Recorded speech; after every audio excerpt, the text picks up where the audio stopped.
Picture this. You're driving through the wide open country of Montana. The air smells faintly of sagebrush, the mountains rise in the distance, and in a quiet creek ahead you spot piles of sheep's wool.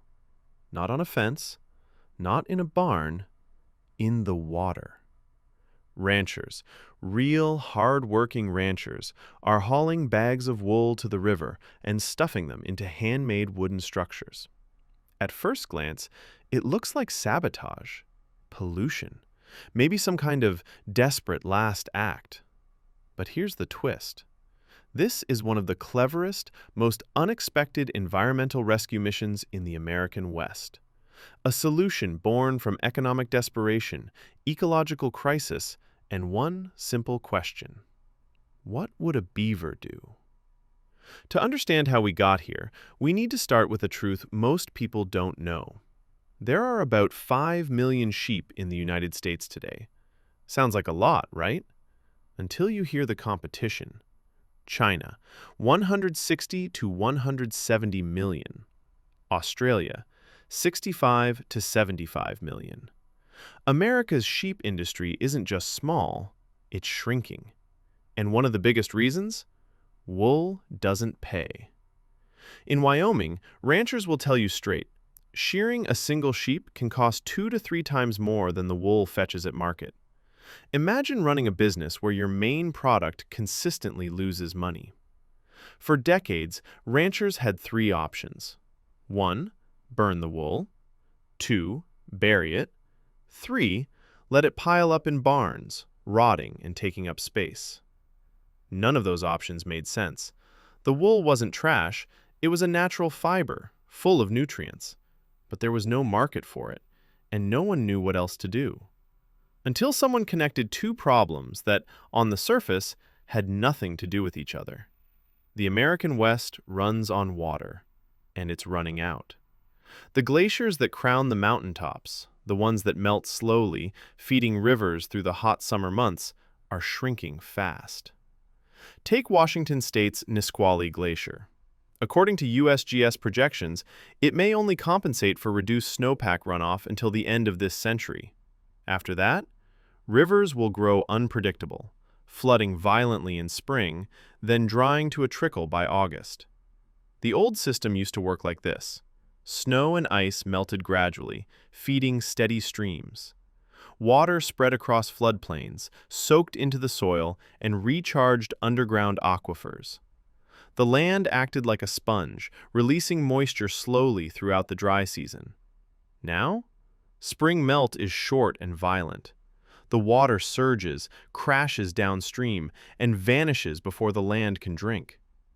Add to that the expansion of irrigation, millions of acre-feet diverted into canals and industrial farms, and you have floodplains drying out, aquifers dropping, and riverbanks crumbling into the current.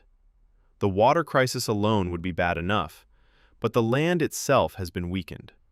For over a century, grazing livestock have roamed western floodplains. USGS studies show that heavy, prolonged grazing destroys biological soil crusts, those fragile communities of mosses, lichens, and cyanobacteria that bind the earth together and prevent erosion. Once those crusts are gone, it doesn't take much. A single hoof step can crumble a riverbank.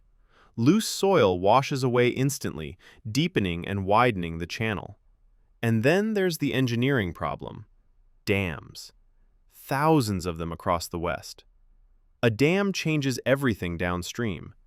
Natural floods once spread fertile silt across floodplains, rebuilding soil and nourishing vegetation. Now that sediment piles up in reservoirs, trapped behind concrete walls. The water that escapes downstream is stripped clean, so pure, so hungry for sediment that it cuts into the riverbed like a blade. The result? Rivers sink. Floodplains are left high, dry, and disconnected from the water that once sustained them. If that wasn't enough, the West is wildfire country. According to the National Interagency Fire Center, from 1997 to 2020, roughly 85 to 90% of all wildfire acreage in the U.S. burned in western states. After a fire, the vegetation that once stabilized hillsides and riverbanks is gone. Rain hits bare, charred ground, and the earth slides straight into rivers, choking streams with ash and debris. It's a cascading disaster.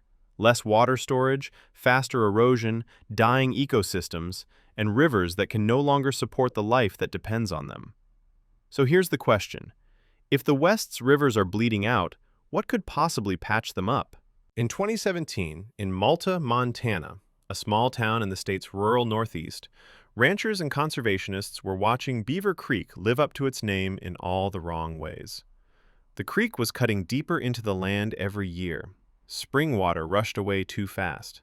Native plants were dying. Insects, birds, and fish were disappearing. A rancher named Jim Taylor, whose family had worked the land for 3 generations, remembers the frustration. "We'd tried riprap, we'd tried fencing cattle out. Nothing was holding. Every spring, we'd lose more bank." Then, someone from the local conservation district asked a strange question. What would a beaver do? Beavers, after all, are nature's engineers. They build dams that slow water, spread it across floodplains, and keep the landscape wet even during drought. Historically, millions of beavers shaped western waterways. But beavers were nearly wiped out by fur trapping in the 1800s, and in many areas, they still haven't come back. So the Malta group decided to build their own beaver dams, simple wooden structures called beaver dam analogs, or BDAs. But they had a problem. They needed material to weave into the structures, something that would hold soil, slow water, and not wash away instantly. That's when someone looked at the piles of unsold wool rotting in local barns. "At first, I thought it was a joke," Taylor recalls. "Stuff wool into a dam? But we had plenty of it and nobody was buying, so we figured, why not try?" The idea was simple. Build a low wooden frame across the creek, posts driven into the streambed, willow branches woven between them. Then pack the gaps with wool. Lots of wool. What happened next surprised everyone. The wool held. Water slowed. Instead of rushing downstream in a violent surge, the creek began to spread, pooling behind the dam, spilling gently over the sides, soaking into the banks.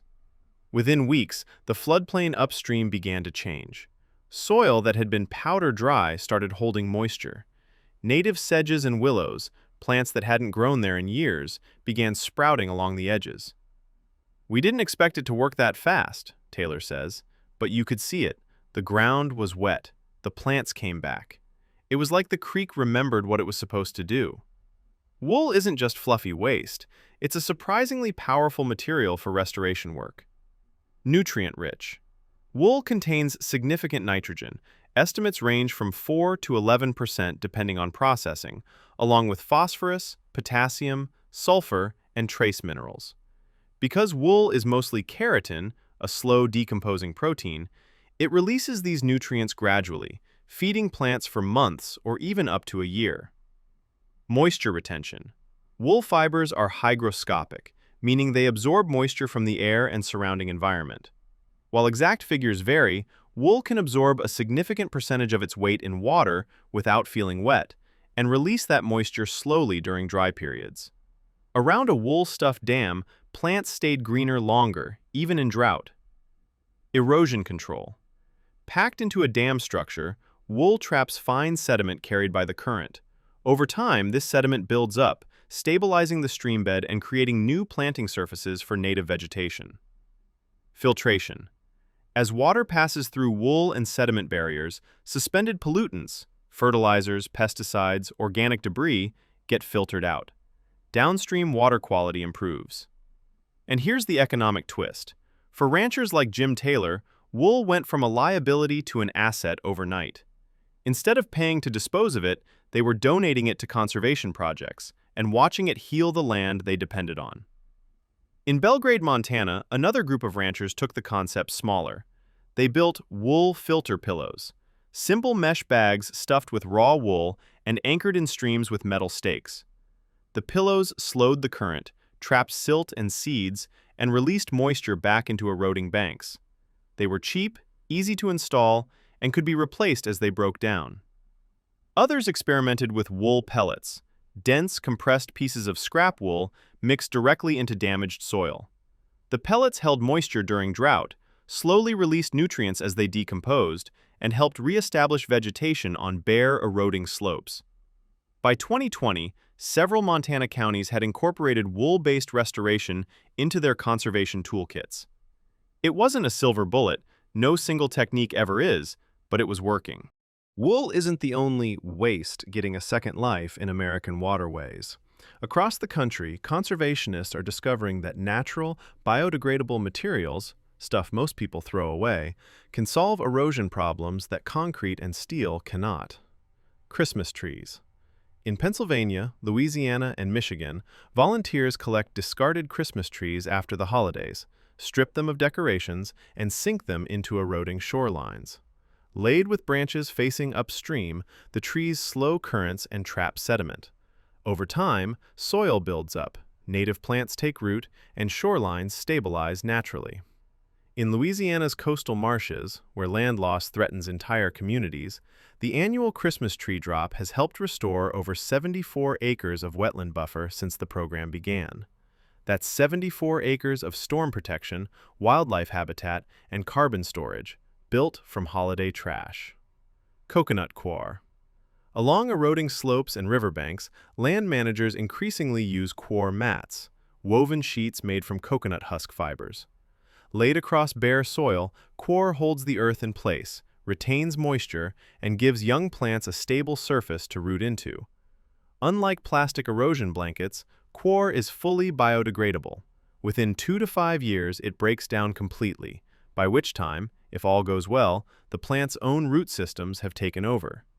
These aren't billion-dollar federal programs. They're local, practical, low-cost fixes, born from necessity, refined through trial and error, and quietly spreading across the country. It would be easy to end the story here. Wool saves rivers, everyone wins. But honest conservation means acknowledging limits. Scale. Wool-based restoration works best on small to mid-sized streams. It's not a solution for major rivers like the Colorado or the Columbia, where the forces involved are orders of magnitude greater.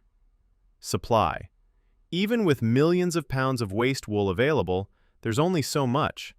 If demand for restoration wool grows faster than supply, costs could rise, and the economic logic that makes this work could break down. Maintenance. Beaver dam analogs and wool structures aren't permanent.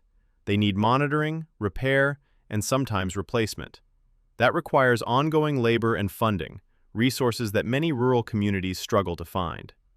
Skepticism. Not everyone is convinced. Some hydrologists worry that amateur dam building could backfire, altering stream flows in unintended ways, flooding neighboring properties, or creating liability issues. Proper training and oversight matter. None of this means wool restoration is a bad idea.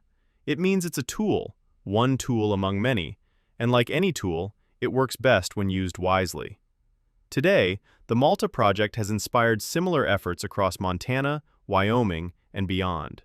Conservation districts are partnering with sheep ranchers. Universities are studying the results. Slowly, what started as a desperate experiment is becoming accepted practice.